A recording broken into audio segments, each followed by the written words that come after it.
Hello friends and welcome to our channel. My name is Adarsh Krishna and you are watching Bright Academy channel.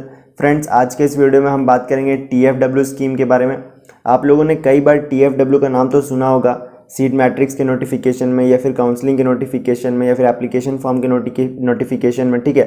लेकिन आप लोगों को पता नहीं है कि TFW स्कीम है क्या, और जो इस कैटेगरी के स्टूडेंट्स हैं उसके लिए भी बहुत इंपॉर्टेंट इन्फॉर्मेशन है काउंसलिंग से related. So guys please watch this video till the end, okay.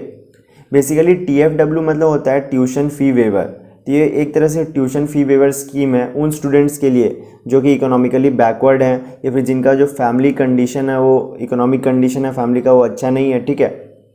तो देखते हैं। वेबजी tuition fee waiver scheme has been implemented by government of West Bengal in order to aid the meritorious and economically backward students domiciled in West Bengal. Means ऐसे student जिनका family income अच्छा नहीं है और जो वेस्ट बंगाल के रेसिडेंट है, परमानेंट रेसिडेंट है, उनके लिए स्कीम है, ठीक है। Under TFW category the rank holders can take admission into all participating universities, university department, government colleges as well as private and self financing colleges that offer engineering, technology, pharmacy, architecture courses.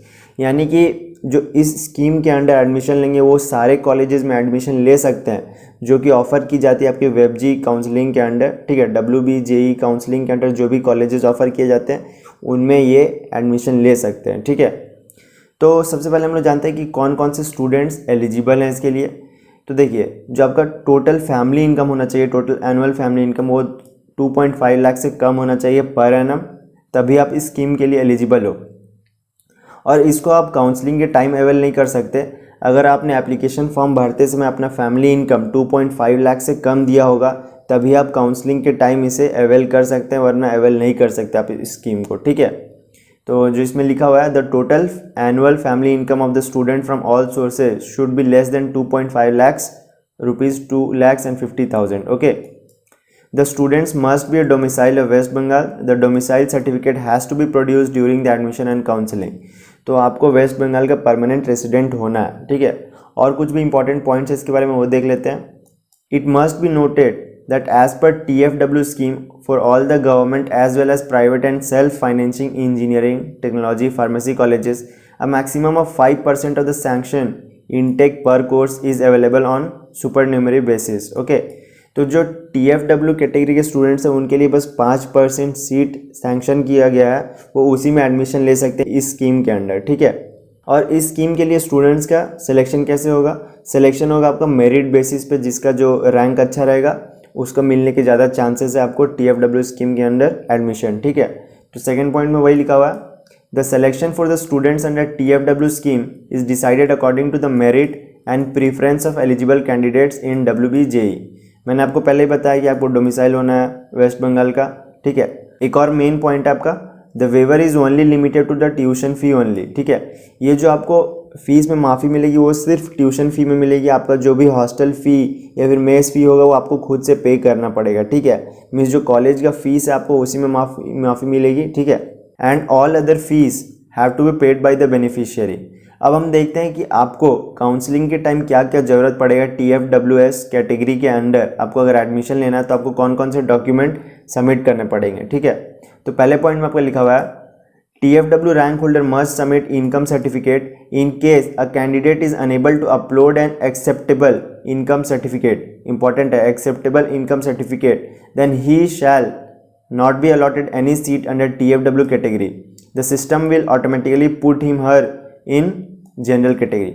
इसमें कहा गया है कि अगर आप counselling के जो document verification के टाइम अगर आप सही डॉक्यूमेंट सबमिट नहीं करते हो इनकम सर्टिफिकेट से रिलेटेड, तो जो आपको है TFW कैटेगरी से जनरल कैटेगरी में कन्वर्ट कर दिया जाएगा, और ठीक है, आपको जनरल कैटेगरी के अंडर सीट्स अलॉट होंगे या फिर आपको सीट अलॉट नहीं किए जाएंगे TFW कैटेगरी के अंडर, ठीक है।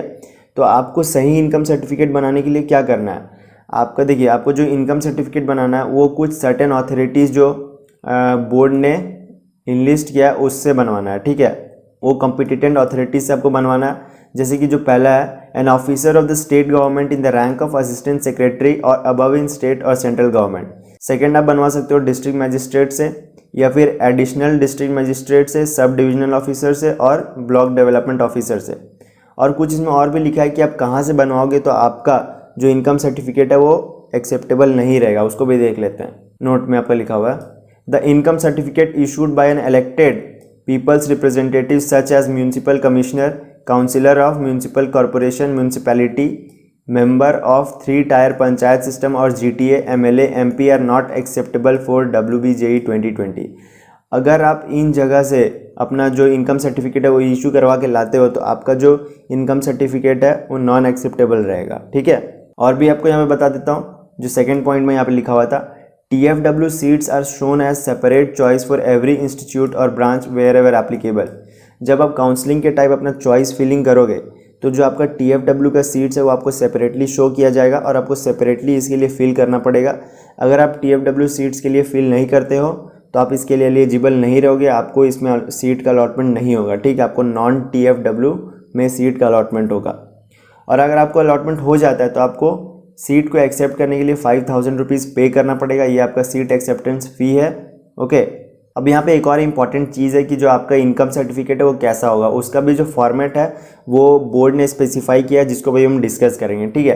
तो ये नीचे देख सकते हो आप, ये है जो यही है आपका इनकम सर्टिफिकेट का फॉर्मेट। आपका जो इनकम सर्टिफिकेट है इसी तरह से होना चाहिए, ठीक है। और जो जो इसमें डिटेल्स मांगा गया है वो सारे होने चाहिए, तभी आपका इनकम सर्टिफिकेट एक्सेप्ट किया जाएगा। जैसे कि certified that the total annual family income from all sources of, जो भी आपके गार्जियन या पेरेंट्स का नाम है वो यहाँ पे लिखना है, कैंडिडेट का नाम लिखना है, फिर यहाँ पे आपको अपना अमाउंट मेंशन करना है कि आपका टोटल एनुअल फैमिली इनकम कितना है, ठीक है।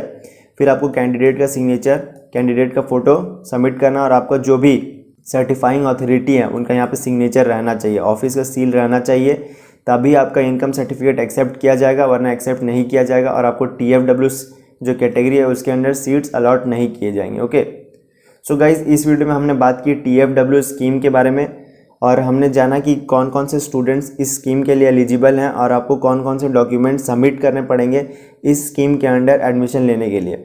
So that's all in this video guys. अगर आपको वीडियो अच्छी लगी हो तो प्लीज़ लाइक एंड शेयर करना इस वीडियो को, हमारे चैनल को सब्सक्राइब करना and thank you for watching.